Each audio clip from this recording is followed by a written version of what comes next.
This is what's the type of strategy that I'm sharing with the basket trading. On top of that, if you see a correlation of those trends, then you can simply draw a conclusion that this particular currency is really strong or weak across the board. So if you have an uptrend on the sterling CAD, you have an uptrend on the sterling dollar, you have an uptrend on the sterling New Zealand, then you might identify that potentially it's coming from the sterling.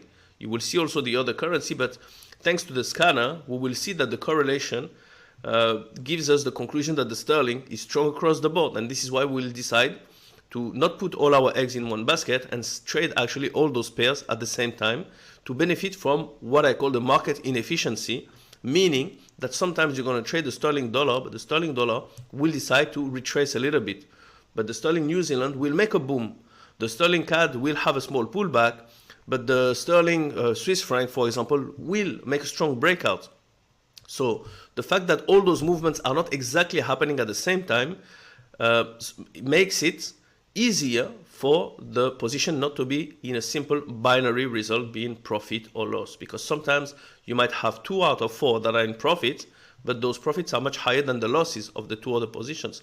Sometimes you might have 3 out of 4, sometimes you might have 4 out of 5, sometimes you might have 6 out of 6 if you open a bigger basket. So you have a lot of different possibility based on the movements not being in perfect synchronicity, not being perfectly correlated, but overall following the strength or the weakness of the main currency that is drawing them towards the movement.